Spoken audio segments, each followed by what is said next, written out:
Un tiempo atrás me enteré que un compositor alemán, que ya no vive, Johann Sebastian Bach, escribió una canción, una música, no sé cómo es, Jesús, la alegría de los hombres. Así que yo busqué por internet la traducción y la letra dice así: Jesús, la alegría de los hombres. Jesús sigue siendo mi alegría, consuelo y bálsamo de mi corazón. Jesús me defiende de toda pena. Él es la fuerza de mi vida, el gozo y el sol de mis ojos, el tesoro y la delicia de mi alma. Por eso no quiero a Jesús fuera de mi corazón. Jesús, la alegría de todos los hombres. Amén. ¿Es tu alegría, Jesús? Y podemos unirnos a este compositor y decir amén. La verdad que Jesús es la alegría de los hombres y es nuestra alegría.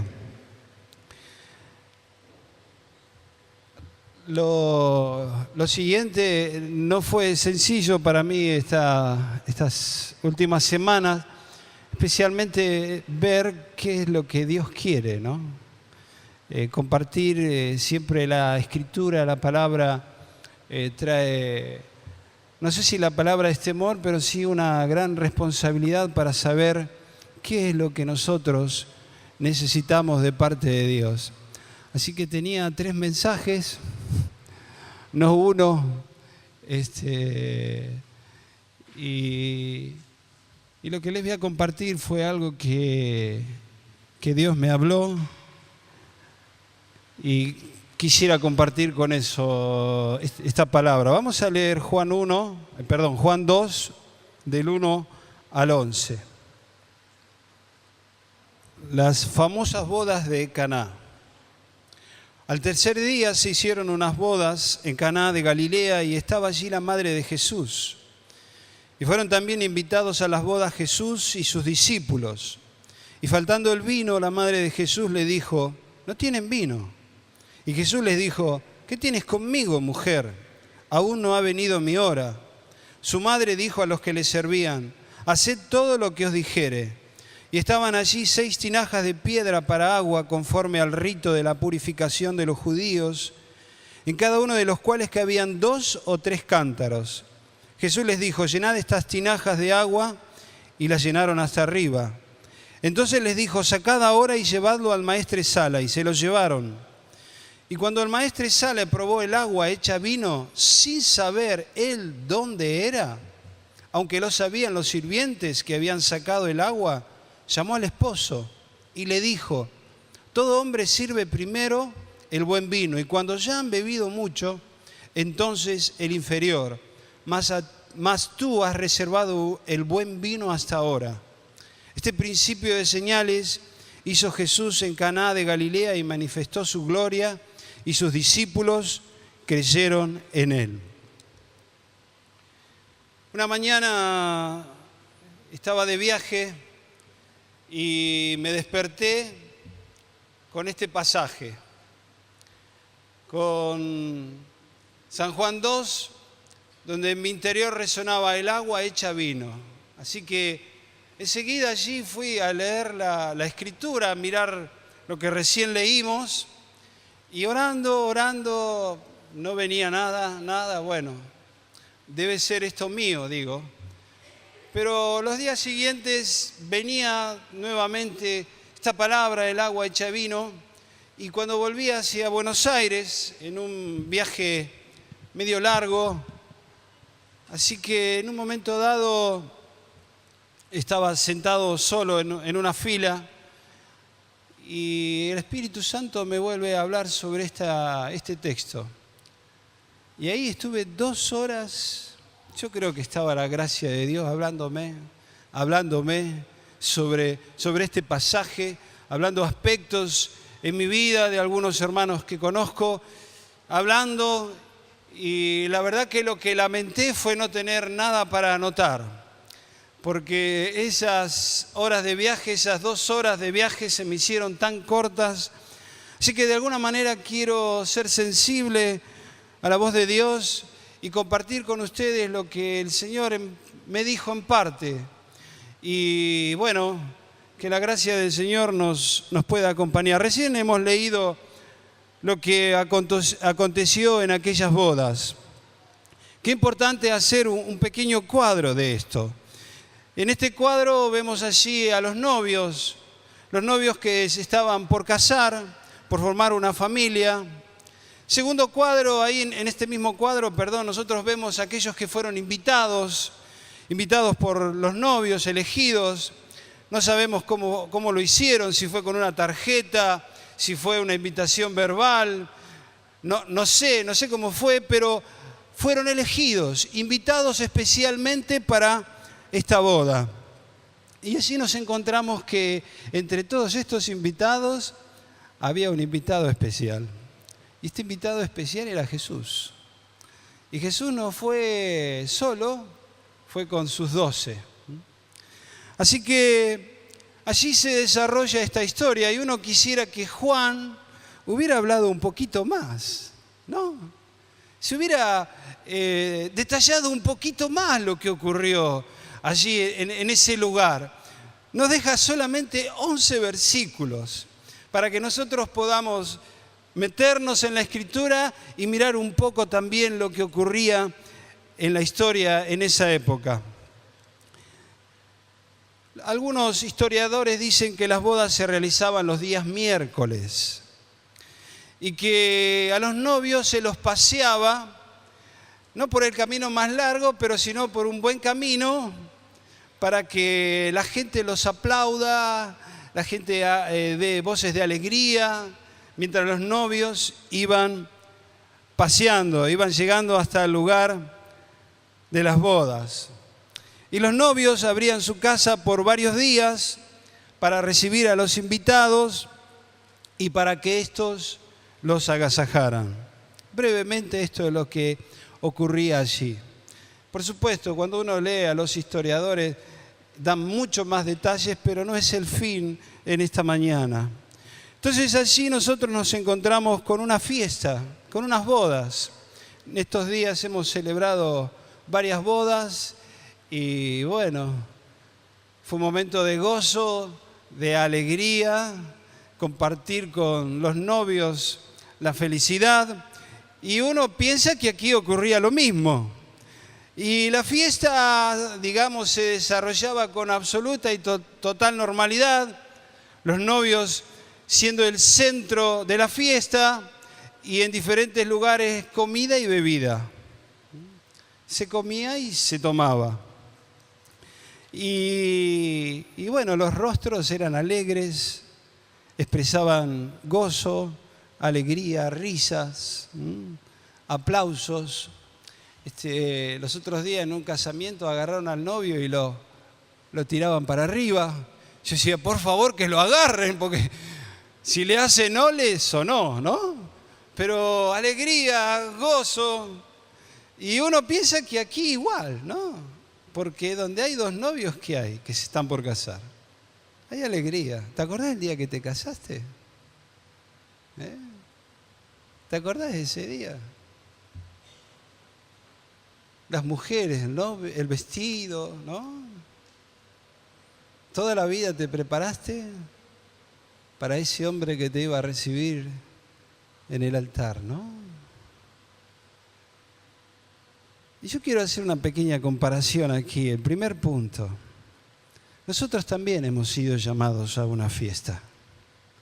A nosotros también Dios nos llamó. Dios nos llamó a su reino. Dios nos eligió a cada uno de nosotros para ser parte de su reino, para ser parte de su iglesia.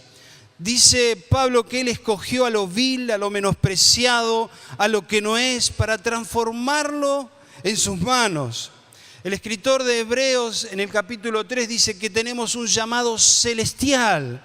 Entonces Dios nos escogió, Dios nos llamó, Dios nos eligió antes de la fundación del mundo para ser parte de su pueblo, para ser parte de su iglesia, para ser sus hijos. Y allí nos encontramos en Apocalipsis, yo digo, la explosión. ¿Y cuál es la explosión? Que al final de nuestra vida, cuando todo se termine, el Señor nos dará una piedrita con un nombre nuevo. Y ese nombre nuevo, que seguramente ya se talló en el cielo, es para vos y es para mí. Por eso fuimos llamados por Dios. Él nos convocó, nos hemos convertido, nos hemos arrepentido de todos nuestros pecados. Y este arrepentimiento en nosotros produjo un cambio y una transformación en nuestra mente y por ende en nuestros hechos. Aceptamos a Cristo como Señor de nuestra vida, como el amo, como el dueño, como la máxima autoridad. Comenzamos a vivir bajo el reino de Dios. Y en esta fiesta Él nos hace partícipe de la iglesia, partícipe de este cuerpo donde hay gozo, hay alegría, hay esperanza, el brazo que se extiende para ayudar, la mano que cuando uno necesita la mano, ahí tenemos la mano fuerte de alguien para ayudarnos, para consolarnos, hay amor, hay perdón, es una bendición. Fuimos llamados a participar de la vida de la iglesia. Y aquí hago un pequeño paréntesis. Un grupo de hermanos los otros días le pusieron en techo a un matrimonio y el muchacho, el esposo de la chica se había apartado y al ver a todos estos hermanos poniéndole el techo, ese día decidió volver a Jesús. Dios nos hace partícipe de su iglesia.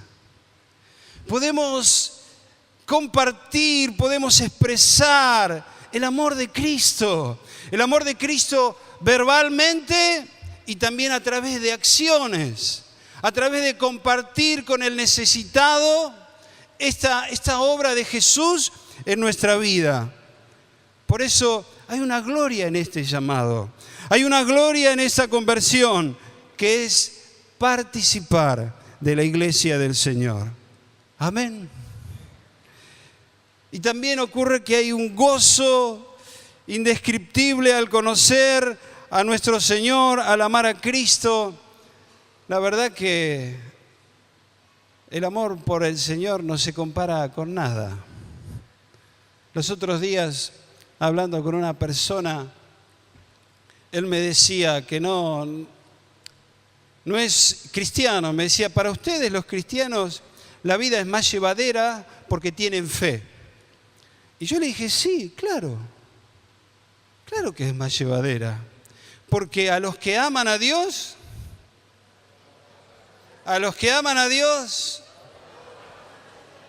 y es verdad, me da pena por vos, que no tenés fe. Pero hay un gozo y una alegría al tener esta comunión con Cristo. Y este gozo se expresa en nuestra vida interior, en nuestra comunión con el Señor, en nuestra casa, en el trabajo, en nuestros encuentros. Esto ocurre porque hemos sido invitados a esta gran fiesta. Los otros días, con algunos hermanos, hacíamos memorias de algunos de nuestros encuentros. Que alguien decía, no sé lo que Dios va a hacer hoy, vengo con una expectativa de lo que Dios va a hacer. Fue buenísimo hoy a la mañana, parece que se abrió como una canilla y el Señor comenzó a hablar, comenzó a decir. Yo le pregunté a José, vos tendrías mucho que decir por la palabra que dio Débora, que no nos preocupemos por lo que va a ocurrir, ¿no? ¿Cuántos años tenés, José? 88 años. ¿Es verdad o no? No hay que preocuparse.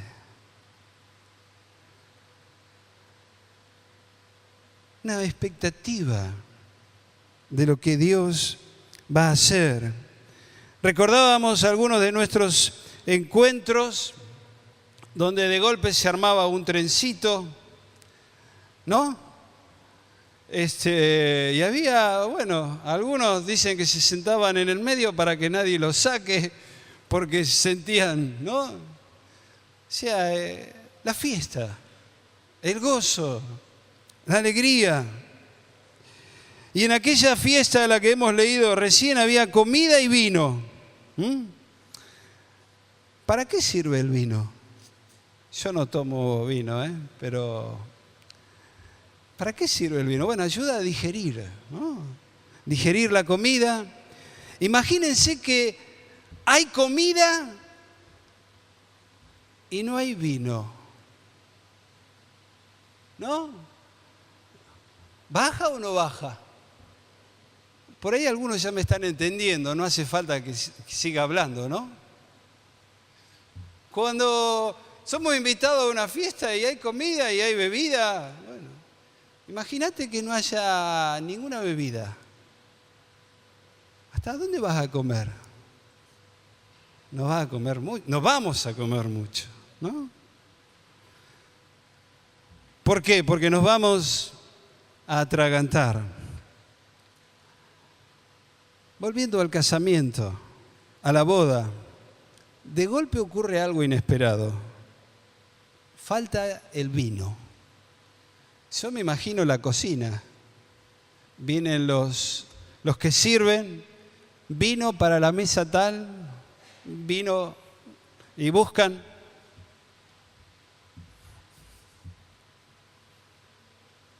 No hay. ¿Cómo que no hay? Se acabó. ¿Cómo que se acabó?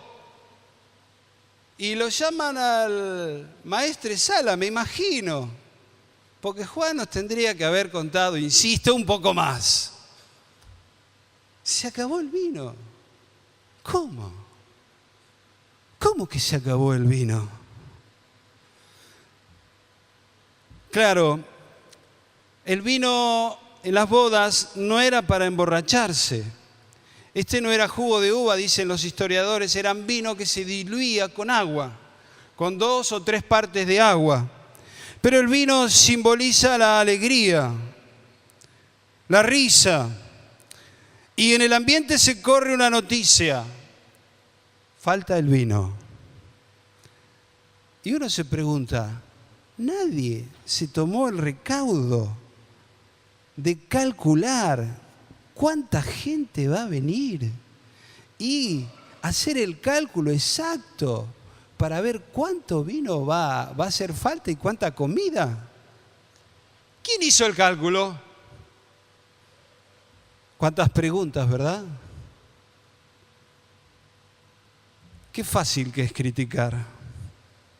Pero allí ocurre algo inesperado. Estaba Jesús, me lo imagino sentado ahí, hablando con sus discípulos, con la gente, y María lo llama y le dice, no tienen vino.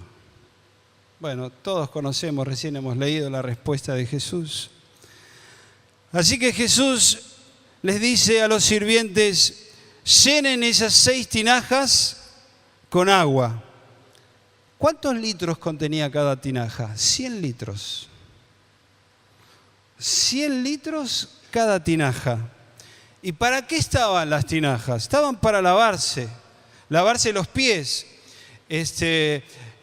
Las ciudades no eran como las nuestras y los calzados tampoco. Hoy tenemos calzados de diferentes modelos, de diferentes tipos. La mujer es taco alto, taco más chiquitito, plano, igual que los hombres. Diferentes tipos de zapatos, pero allí ellos se protegían con una suela y un cordel para atar el pie o los pies. Así que llegaban a la fiesta y se lavaban los pies. Supongo yo que sacarían un poco de agua, se lavarían los pies. Luego se lavaban las manos se lavaban, se echaban agua hacia arriba que llegaba hasta hacia las muñecas y luego hacia abajo. Esto era porque la ley y los dogmas de aquella época lo decían. Y yo quiero imaginar que estas tinajas no estaban llenas.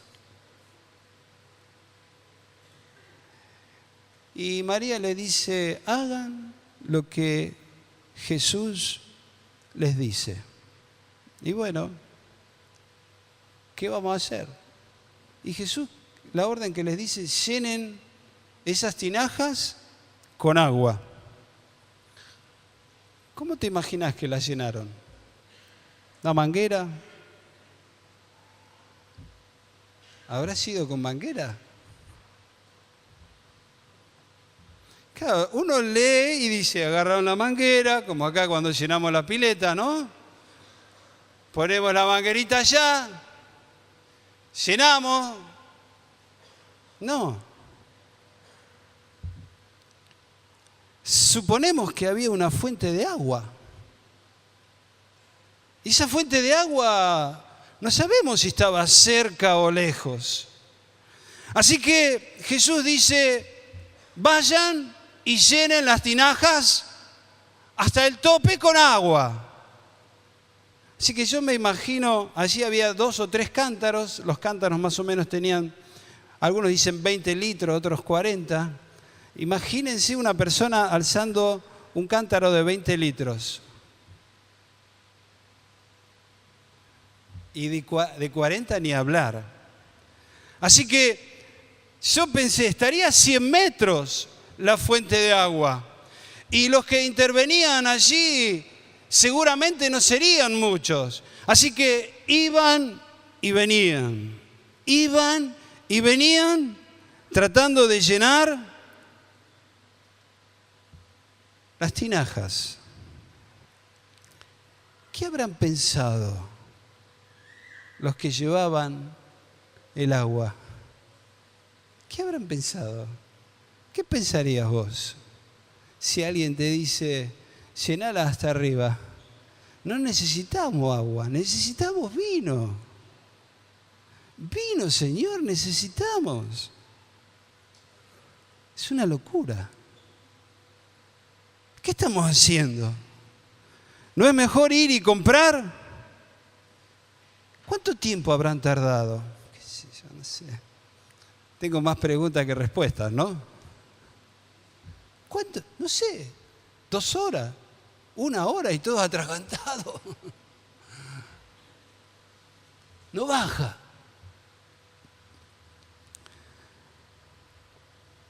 Llegó un momento que las llenaron. Y ahí Jesús dice, vayan y llévenlo al maestresala. Y no sabemos si el agua se convirtió en vino en la última gota que trajeron, si se fueron convirtiendo el agua en vino a medida que las tinajas se iban llenando, no sabemos. La Escritura no nos dice nada, pero yo lo que quiero suponer, por lo menos es una suposición mía, que el agua se hizo vino cuando el maestresala lo probó, allí se hizo vino y este vino dijo que es de la mejor calidad, de la mejor calidad que estaba allí. Por eso lo llama al esposo y le dice, vos serviste el mejor vino al final.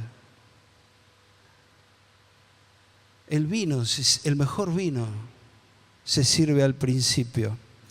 El vino tiene una connotación en el Antiguo Testamento.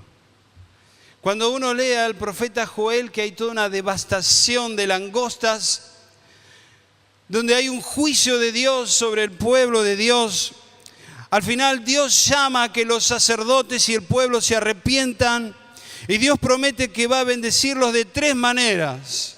Primero, que va a haber trigo, abundancia de trigo, va a haber aceite y va a haber vino. Y yo dije, para mí el trigo representa la verdad, la palabra de Dios, la revelación de Cristo. El aceite representa la unción, la gracia, el poder del Espíritu. Y el vino representa la alegría y el gozo. Ese gozo indescriptible que debe haber en la vida del cristiano. Y aquellos que estaban en la fiesta tenían buena comida, pero faltaba digerirla. Faltaba que la alegría del vino se produzca en el interior. Y hermanos, yo quiero decir lo que Dios me habló a mí, que fue como, no digo una reprensión, pero sí un llamado de atención. Nosotros podemos estar en la iglesia, estar en la fiesta, podemos tener una buena predicación. Hay una buena palabra de Dios, hombres con gracia, con unción, que nos hablan de parte del Señor. Una palabra clara, una palabra específica. Recién lo escuchamos a Ángel hablando sobre un versículo y quedamos allí embobados. Una buena predicación, hay buena enseñanza. Le transmitimos a nuestros jóvenes las verdades que han transformado nuestra vida. Hay un buen consejo.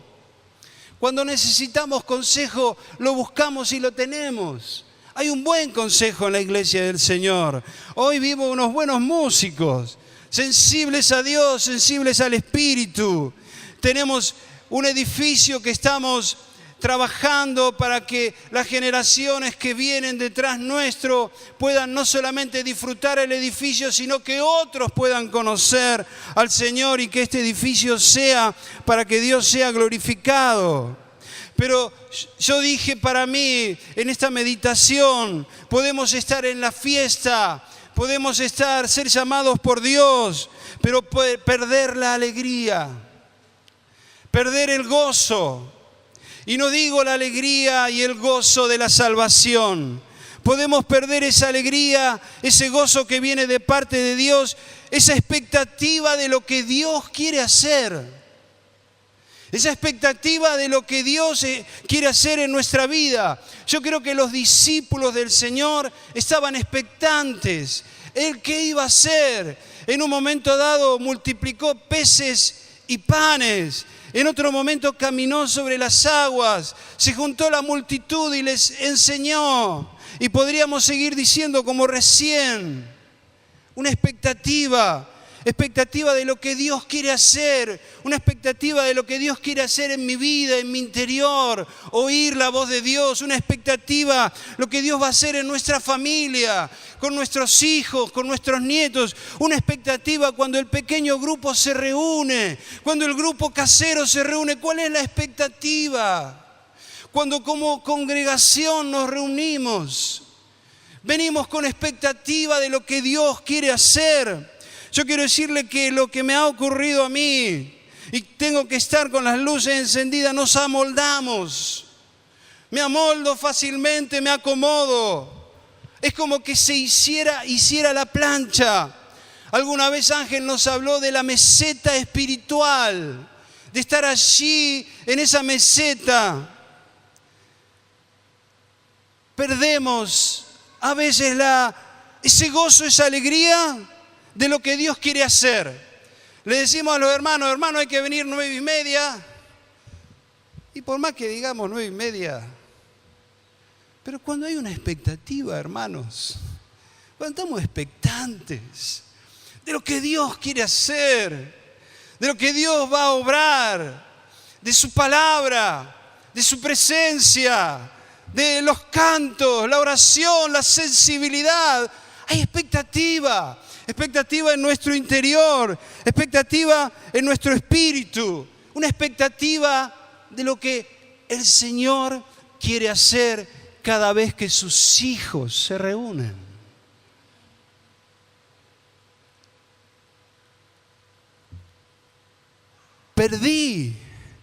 Perdimos esa expectativa, ese gozo, esa alegría de lo que Dios quiere hacer.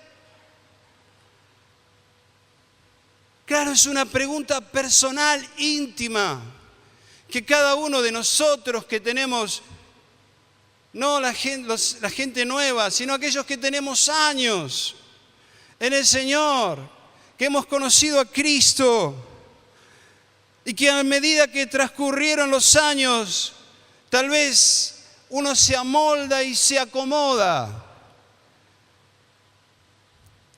Pero ¿qué hacía o qué hacíamos cuando estábamos con esa santa expectativa, con ese gozo, con esa alegría?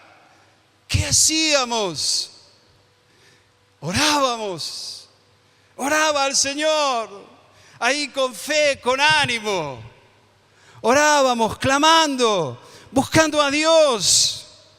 Leíamos las Sagradas Escrituras, había hambre por la palabra. Señor, ¿qué me quieres decir? ¿Qué quieres hablarme? Señor, aquí estoy. Y de golpe leemos algo y se nos abre un cuadro. Eso hacíamos. Comunión espiritual. Nos juntábamos para orar, para clamar a Dios, predicar, salir a las plazas, ir a los hospitales, a diferentes lugares, normal. Y hoy, para aquellos que tal vez hemos perdido esta santa expectativa, ¿qué hacemos? ¿Hacemos lo mismo o nos cansamos? Lo que creo, hermanos, que debemos seguir haciendo lo mismo. Debemos seguir buscando a Dios, clamando, orando a Dios. Si yo descubro en mi interior que ese gozo, que esa expectativa por lo que Dios va a hacer en mi vida, en mi familia, en el grupo donde estoy relacionado, en la congregación, si lo he perdido, tengo que volver a esa fuente. Cuando yo un día tenía esta santa expectativa, buscar a Dios, orar, clamar, ayunar, tener hambre por la palabra. Ayer un jovencito en la reunión de adolescentes decía: a mí me cuesta en una pregunta orar y leer, ¿qué debo hacer? Y le tenemos que ayudar a entender la Escritura. Pero tiene que haber tenemos que volcarnos nuevamente a las Escrituras, a leer. Tenemos que ser de testimonio a aquellos que no conocen a Cristo. Hay mucho dolor en este mundo. Hay mucha necesidad en esta tierra. Hay mucha angustia y depresión. Hay olor a muerte cuando salimos a nuestras calles. Y nosotros hemos sido bendecidos al ser llamados por Cristo, al participar de esta herencia eterna que no es contaminada, que no tiene mancha, que no se corrompe con nada. Hemos sido llamados. Por eso necesitamos este gozo, esta alegría, el tener comunión espiritual, el tener comunión del Espíritu. ¿Qué te dijo Dios? Y por ahí Dios no me dijo nada. Está bien. ¿Y a vos qué te dijo? Y tampoco por ahí te dijo nada. Oremos. Buscamos a Dios. Hermanos, hagamos estos pasos que algunos o muchos lo están haciendo. Y si no lo estás haciendo, hazlo nuevamente. Porque quiero decirte y quiero decirme que en algún momento el agua se va a convertir en vino. Quiero decirte que en algún momento tus oraciones, tu hambre por Dios, tu comunión con Jesucristo, la comunión con el cuerpo del Señor, el ser testimonio, en algún momento el agua se va a convertir en vino. Amén. No importa el recorrido, si vamos a recorrer 100 metros como aquellos hombres o más para ir a buscar la fuente de agua, no importa el tiempo, importa que el Señor va a convertir el agua en vino. Amén.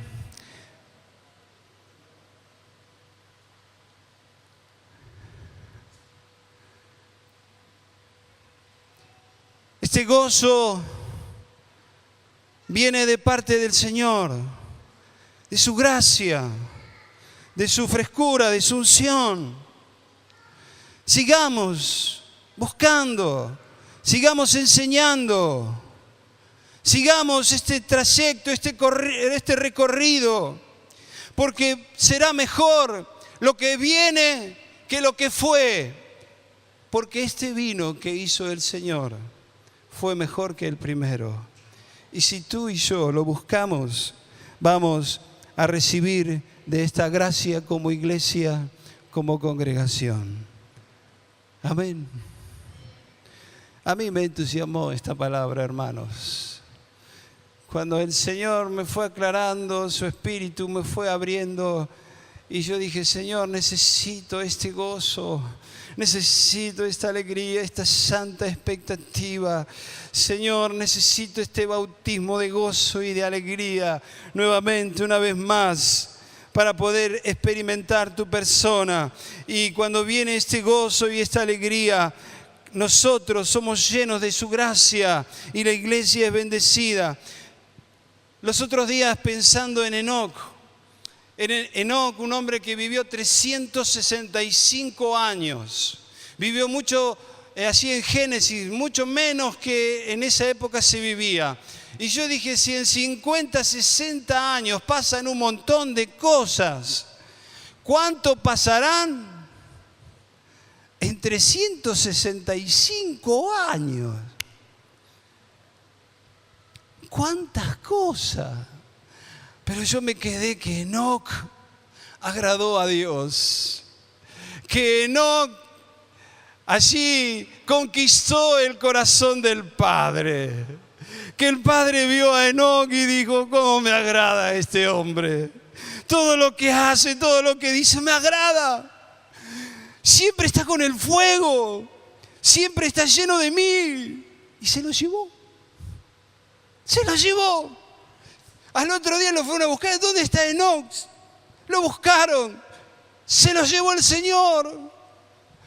Y yo dije para mí, ay Señor, yo quiero morir con este mismo fuego, con esta misma pasión, con este mismo fervor de este hombre. Y si Dios me lleva así, mejor, ¿no?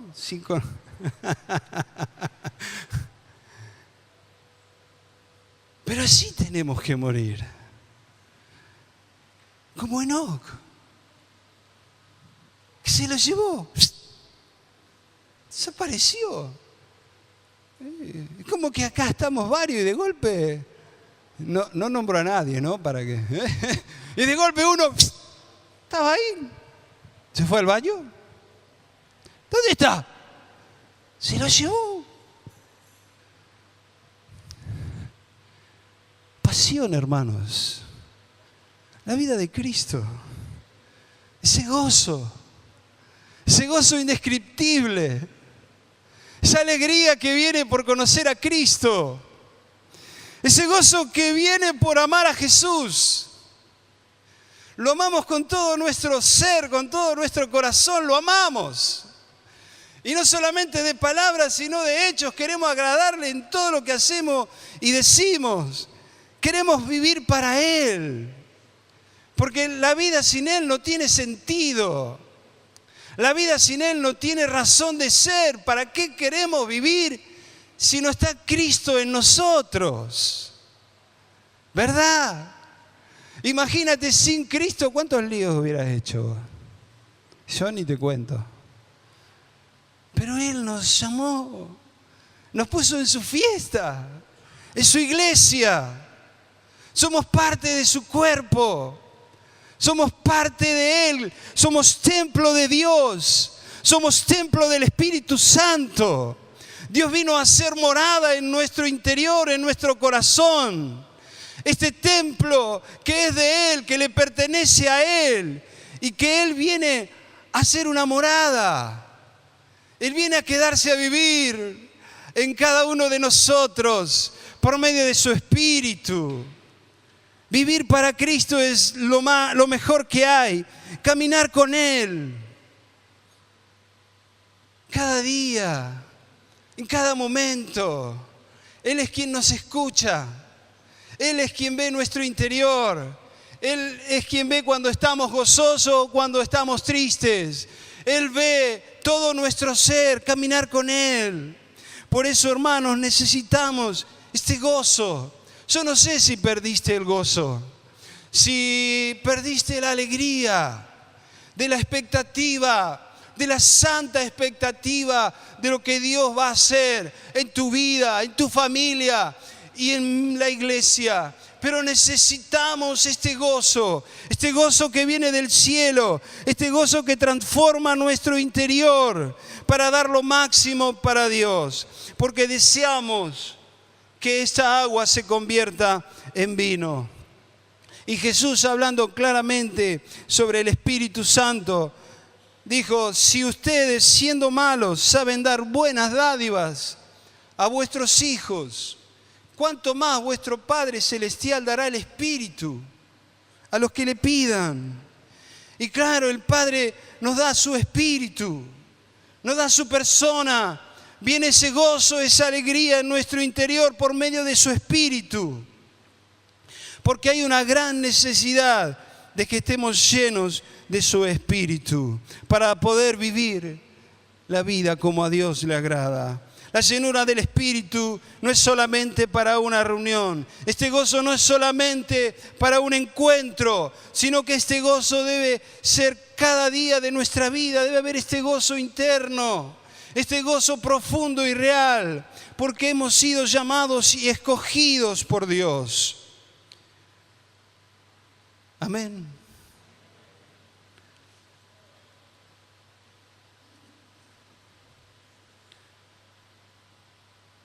Dice Dios a través del profeta que Él va a derramar de su Espíritu. Y necesitamos un derramamiento de su Espíritu en nuestra vida. Necesitamos un derramamiento personal, íntimo. Es una búsqueda personal. Alguien te puede ayudar, pero al final ese camino tú solo lo vas a recorrer. Nadie más te puede ayudar. Es un camino donde se descubre a Dios. Es un camino donde Dios se comunica personalmente e íntimamente. Es un camino personal. Es un camino corporativo. Es un camino que todos buscamos, que todos deseamos. Es un camino donde Dios, su Espíritu, se muestran y se revelan.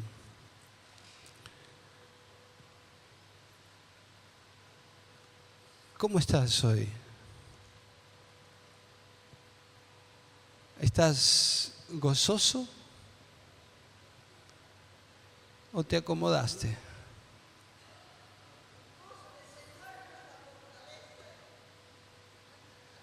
¿Cómo estás? ¿Cómo estamos? ¿Expectantes o amoldados o acomodados? Mi oración, mi deseo para mí y para ti es que este gozo nunca se pierda. Que haya una santa y sana expectativa de lo que Dios va a hacer. Si estás enfermo, nunca pierdas la expectativa de lo que Dios puede hacer. Nunca la pierdas. Aunque estás llevando agua, aunque todavía no llenaste, no importa. Sigue y sigue, porque en algún momento, el agua se convierte. No perdamos la expectativa. Abrámonos a Dios, su Espíritu. Que el gozo sea una realidad en nuestro interior.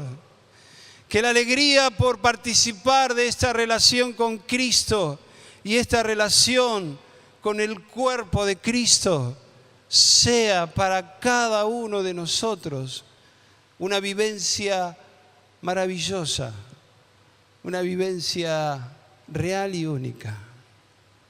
Amén. Vamos a orar un ratito.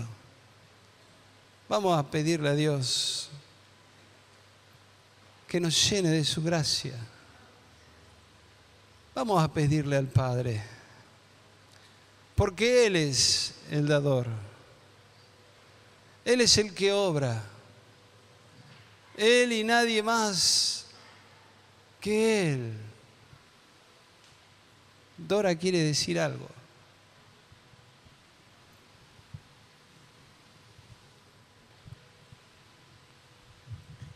Hace muchos años atrás, cuando me dijeron que tenía cáncer,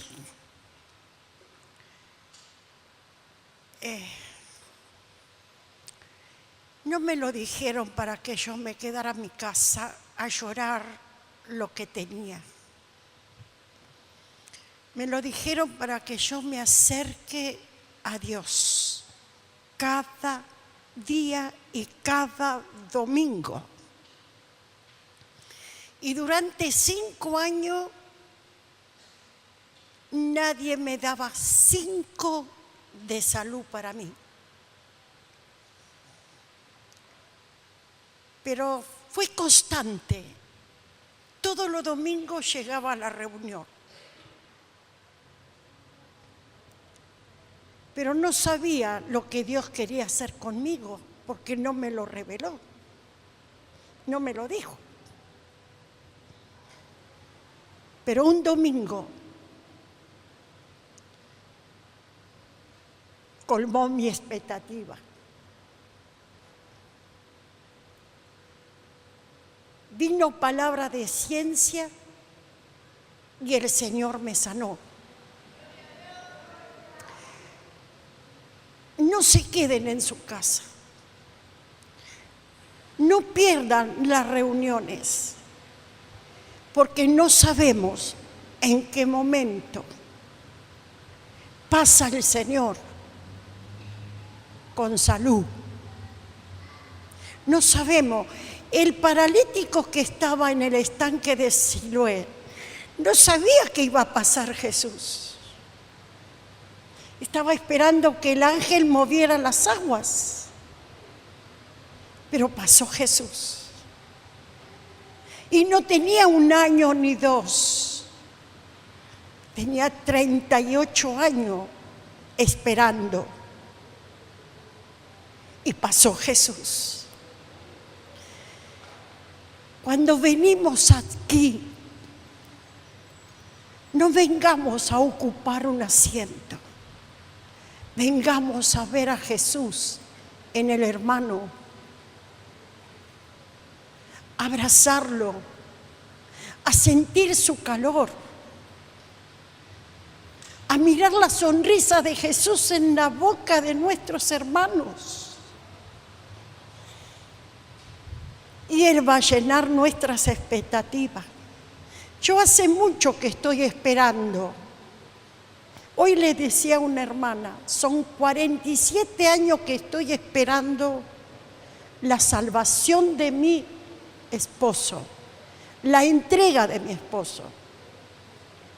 Pero yo no sé cuándo Jesús lo va a hacer. No lo sé, pero lo va a hacer. Lo va a hacer. No sé cuándo van a llegar mis hijos acá o en otras congregaciones, pero van a llegar. ¿Por qué? Porque Jesús me dijo, tú y tu casa. Y en esa palabra estoy esperando. No sé cuándo el Señor me lo va a dar, pero sigo esperando en su misericordia y en su fidelidad. Y los invito, hermanos, a que no dejen de venir, porque no sabemos qué nos va a traer el domingo que viene el Señor. Yo no lo sé, pero yo no lo quiero perder.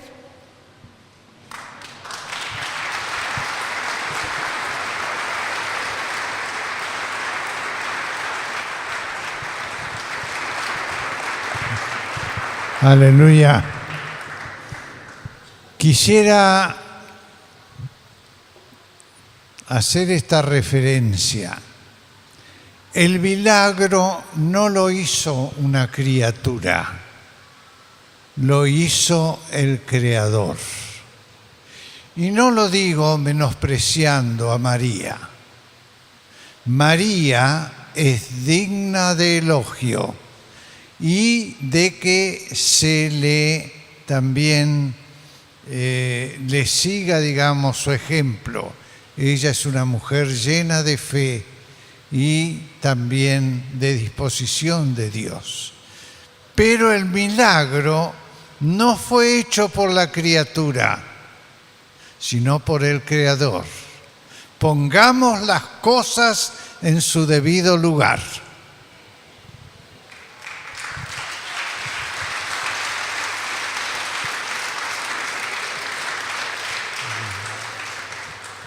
Oramos a Dios, oramos. Si has perdido el gozo, la santa expectativa, ora a Dios. Ten comunión con el Padre allí. Busca a Dios. Obra, Señor. Obra, Señor, en esta mañana.